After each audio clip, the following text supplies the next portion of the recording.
ناظرین گرامی قدر، السلام علیکم ورحمۃ اللہ وبرکاتہ۔ میں ہوں آپ کا میزبان انصار عزیز ندوی، اور آپ اس وقت سیدھی بات چینل کے جاری پروگرام پیغام فرقان کی 203 نمبر کی قسط ملاحظہ فرما رہے ہیں۔ ناظرین گرامی، سورہ بقرہ کی آج ہم ایک آیت یعنی آیت نمبر 258 کی تفسیر پیش کریں گے۔ آئیے آیت کی تلاوت اور اس کا ترجمہ دیکھ لیتے ہیں۔ اعوذ باللہ من الشیطان الرجیم، بسم اللہ الرحمن الرحیم۔ الم تر الی الذی حاج ابراہیم فی ربہ ان آتاہ اللہ الملک اذ قال ابراہیم ربی الذی یحیی ویمیت قال انا احیی وامیت قال ابراہیم فإن اللہ یأتی بالشمس من المشرق فأت بها من المغرب فبہت الذی کفر واللہ لا یہدی القوم الظالمین۔ یعنی اے پیغمبر صلی اللہ علیہ وسلم، کہ آپ نے اس شخص یعنی نمرود کے حال پر غور نہیں کیا جو سلطنت پا کر حضرت ابراہیم علیہ السلام سے اس کے رب کے بارے میں جھگڑ رہا تھا۔ جب ابراہیم علیہ السلام نے کہا کہ میرا رب تو وہ ہے جو زندہ کرتا ہے اور مارتا ہے، وہ کہنے لگا میں بھی زندہ کرتا ہوں اور میں بھی مار سکتا ہوں۔ پھر ابراہیم علیہ السلام نے کہا اللہ تعالیٰ تو سورج کو مشرق سے نکالتا ہے، تم ذرا مغرب سے نکال کے دکھاؤ۔ اب وہ کافر ہکا بکا رہے گا اور اللہ تعالیٰ ظالموں کو ہدایت نہیں دیتا۔ الم تر الی الذی حاج ابراہیم فی ربہ ان آتاہ اللہ الملک کے معنی آتے ہیں کیا نہیں دیکھا، غور نہیں کیا آپ نے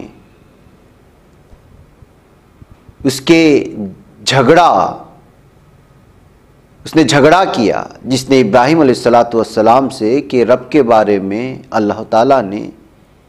ان کو بادشاہت دی تھی۔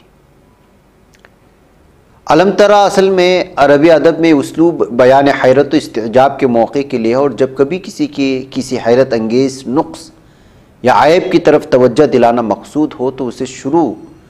اس طریقے پر کرتے ہیں جیسے اردو میں کہتے ہیں کہیے کہ تم نے فلاں کی حرکت دیکھی۔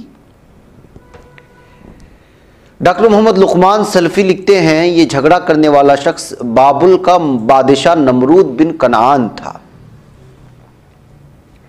جس نے ابراہیم علیہ السلام سے کہا کہ کون ہے تمہارا رب جس کی طرف ہمیں تم بلاتے ہو، اور وہ اس کفر و سرکشی پر اس لیے تل گیا تھا کہ ایک مدت مدید تک بادشاہت کرنے کی وجہ سے کبر و غرور میں مبتلا ہو چکا تھا، اور شیطان نے اس کے دماغ میں احمقانہ خیال بٹھا دیا تھا کہ وہی رب العالمین ہے۔ اس لیے ابراہیم علیہ السلام نے جب اس کے جواب میں کہا کہ میرا رب وہ ہے جو زندہ کرتا ہے اور مارتا ہے، تو اس دل کے اندھے نے کہا کہ میں بھی تو زندہ کرتا ہوں اور میں بھی تو مارتا ہوں۔ ابن عباس رضی اللہ تعالیٰ عنہما سے روایت ہے کہ اس نے اسی مجلس میں 2 قیدی منگائے، ایک کو قتل کر دیا اور دوسرے کو چھوڑ دیا۔ حالانکہ ابراہیم علیہ السلام کا مقصد واضح تھا کہ اللہ تعالیٰ انسانوں کو عدم سے وجود میں لاتا ہے اور پھر انہیں وجود سے عدم کی طرف لے جاتا ہے، لیکن جب یہ بات اسے سمجھ میں نہ آئی تو ابراہیم علیہ السلام نے کہا کہ اچھا تو اللہ تعالیٰ آفتاب کو مشرق سے نکالتا ہے تو اسے مغرب سے نکال کر دکھا، تو مبہوت اور عاجز ہو گیا، اور ظالموں کے پاس کبھی حجت و برہان نہیں ہوتا۔ پھر آگے فرمایا گیا اس قال ابراہیم ربی الذی یحیی و یمیت، یعنی جب کہا کہ میرا رب وہ ہے جو زندہ کرتا ہے اور مارتا ہے۔ سید قطب شہید رحمۃ اللہ علیہ لکھتے ہیں یحییٰ زندگی بخشنا اور موت دینا کائنات کے 2 ایسے مظاہر ہیں جو ہر لمحہ پیش آتے ہیں اور انسانی حواس اس کا احساس کرتے ہیں اور عقل ان کا ادراک کرتی ہے۔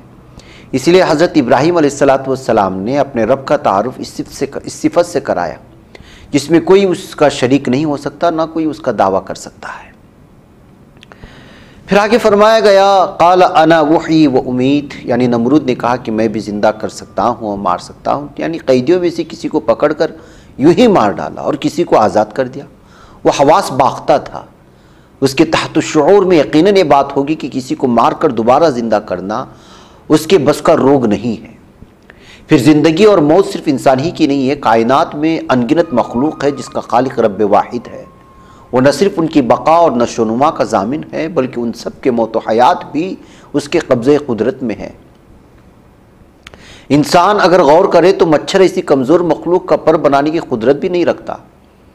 اس کوڑ مغز کے احمقانہ حرکت کے بعد سیدنا ابراہیم علیہ السلام نے انداز سوال ہی بدل دیا اور کہا قال ابراہیم فإن اللہ یأتی بالشمس من المشرق فأتی بها من المغرب، یعنی ابراہیم علیہ السلام نے کہا پس بلا شبہ اللہ تعالیٰ لاتا ہے سورج کو مشرق سے، تو لے آؤ اسے مغرب سے۔ فبہت الذی کفر، یعنی وہ تو ہکا بکا رہ گیا، یعنی لاجواب ہو گیا۔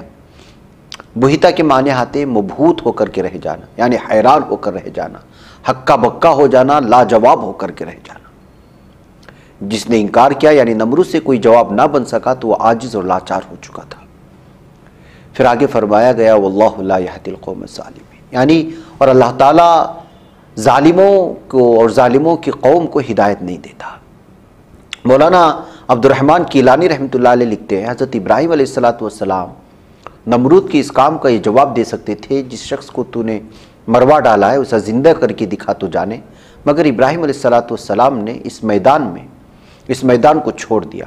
اور ربوبیت کے میدان میں آ گئے اور کہا کہ میرا رب سورج کو مشرق سے نکالتا ہے تو اسے مغرب سے نکال کے دکھا۔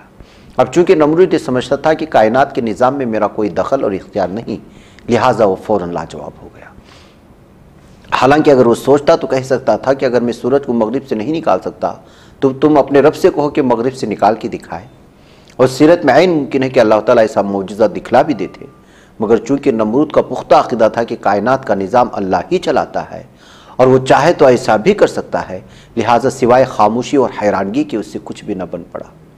اس طرح ابراہیم علیہ السلام نے بھرے دربار میں نمرود پر یہ بات واضح کر دی کہ میرا خدا یا معبود تو نہیں ہے، بلکہ وہ معبود حقیقی اللہ ہے جس کا پوری کائنات میں تصرف و اختیار چلتا ہے۔ اس مباحثے میں لاجواب ہونے کے باوجود نمرود کو کسی قیمت پر بھی اپنی خدائی کے دعوے سے دستبردار ہونا، حضرت ابراہیم علیہ السلام کی ہدایت پر توجہ کرنا گوارا نہ ہوا، اور جو لوگ گمراہی میں اس حد تک آگے بڑھ چکے ہوں انہیں ہدایت کی راہ نصیب بھی نہیں ہوتی۔ ناظرین گرامی، آیت مبارکہ کی حکمت و بصیرت پر اگر نظر کرتے ہیں تو پتہ چلتا ہے جیسے کہ علم ترى، یہ انداز بیان قباحت و شناعت کے لیے ہے۔ یہ بات انتہائی قابل مذمت ہے کہ اللہ تعالیٰ کے لاتعداد اور انگنت احسانات جانے کے باوجود کوئی بندہ سرکشی اور بغاوت پر اتر کر خدائی کا دعوے دار بن بیٹھے۔ موت و حیات کا صرف اور صرف اللہ مالک ہے۔ فرعون و نمرود جیسے خدائی کے دعوے دار بھی موت کے پنجے سے نہیں بچ سکے، بلکہ انہیں بڑے المناک طریقے سے موت آئے اور لوگوں کے لیے باعث عبرت بنی۔ اس کے علاوہ دنیا میں بڑے بڑے دانا اور اطباء گزرے ہیں، مگر آج تک کوئی بھی موت کا تریاق تلاش نہ کر سکا۔ دور حاضر میں سرجری اپنے کمال پر ہے، اس کے باوجود کسی کے پاس موت سے بچنے کا کوئی حل نہیں ہے۔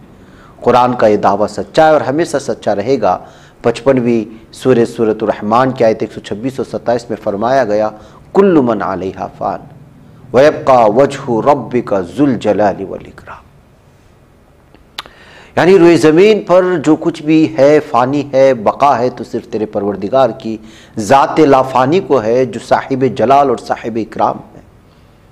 نمرود کا یہ مباحثہ جسے اللہ نے وحی کے ذریعے نبی کریم صلی اللہ علیہ وسلم کی امت کو بتلایا ہے، گمراہی اور ہٹ درمی کی ایک واضح مثال ہے۔ نئے داعیان حق کے لیے اس میں منکرین کے مقابلے میں تجربے کا زاد راہ ہے، اور منکرین کے ہٹ درمی اور سرکشی کے مقابلے میں ان کی نفوس کی تربیت کا سر و سامان ہے۔ قرآن حکیم انفس و آفاق کے حقائق ہمارے سامنے رکھ کر ہمارے عقل و فکر کو جوڑتا ہے اور اس سے رب کائنات کی عظیم قدرت کا مشاہدہ کراتا ہے۔ آیت مبارکہ موت و حیات ربی الذی یحیی و یمیت حقیقت النفس کا مطالعہ ہے تو آفتاب کا طلوع ہونا فإن اللہ یأتی بالشمس من المشرق فأتی بها من المغرب، یعنی آفاقی حقیقت کا مشاہدہ ہے جو ہر عام و خاص کی نظر سے گزرتا ہے۔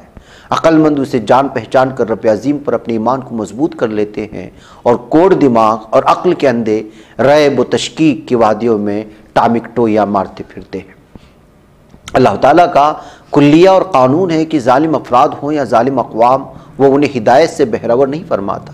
قرآن حکیم کی اصطلاح میں ظالم سے مراد وہ لوگ ہیں جو اللہ تعالیٰ کی نعمتوں سے فائدہ اٹھانے کے باوجود غرور اور تکبر کا شکار ہو جاتے ہیں، بندگی اور فرمانبرداری کی روش اختیار کرنے کے بجائے نافرمانی اور سرکشی کی راہ اختیار کرتے ہیں، اور پھر ان کا پندار اور غرور آگے بڑھتا ہے تو خدائی کے دعوے دار بن بیٹھتے ہیں، پھر اللہ تعالیٰ کے حکم سے عبرتناک انجام ان کا مقدر ٹھہرتا ہے۔ جی ہاں ناظرین گرامی، ناظرین مجھے اجازت دیں، السلام علیکم ورحمۃ اللہ وبرکاتہ۔